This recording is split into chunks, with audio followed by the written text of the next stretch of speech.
आज आहे राखी पौर्णिमा। तुम्हा सगळ्यांना राखी पौर्णिमेच्या खूप खूप शुभेच्छा।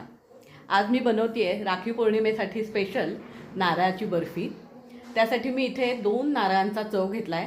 साधारण 2.5 ते 3 वाट्या नारळ आहे। आता नारळाची बर्फी ही खुटखुटीतच व्हायला हवी, ती अशी मऊ चिवट किंवा अशी ओलसर राहायला नको। यासाठी आपण काय करता येईल ते मी तुम्हाला या व्लॉगमध्ये किंवा या छोट्याशा व्हिडिओमध्ये सांगणार आहे। तर मुळामध्ये नारळामधला जो ओलसरपणा असतो किंवा जी आर्द्रता असते ती जर सगळी निघून गेली, म्हणजे ती मॅक्सिमम आपण जर काढून टाकली तर आपल्या वड्या खुटखुटीत होतात।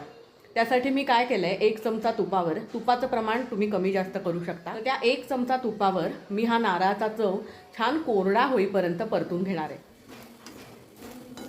आता हा चव खाली कढईला लागू नये यासाठीच आपण तूप घेतलं आहे।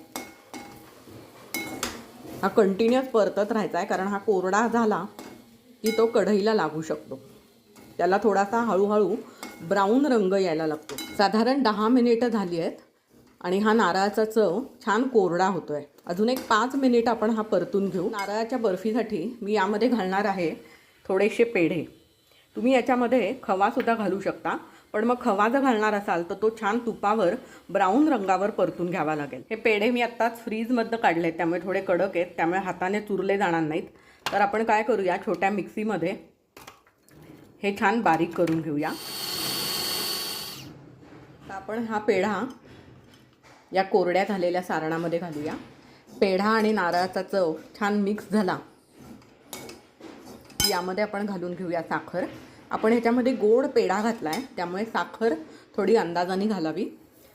मी इथे 1 वाटी साखर घातली आहे। माझा साधारण 2.5 ते 3 वाट्या नारळाचा चव आहे, त्याच्यामध्ये 4-5 पेढे मी घातलेत आणि 1 वाटी साखर घातली आहे। आता आपण हे मिश्रण पुन्हा एकदा एक 5 ते 10 मिनटासाठी परतून घेऊया, कारण आता छान कोरडं कोरडं होत आलं आहे।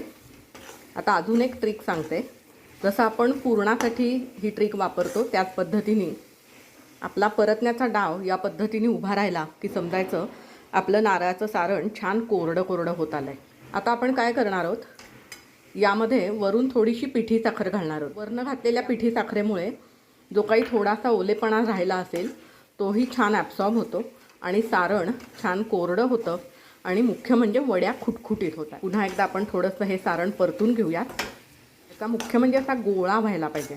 या पद्धतीने आपला सारणाचा गोळा झाला की समजायचं आता आपल्याला वड्या थापायला हरकत नाही।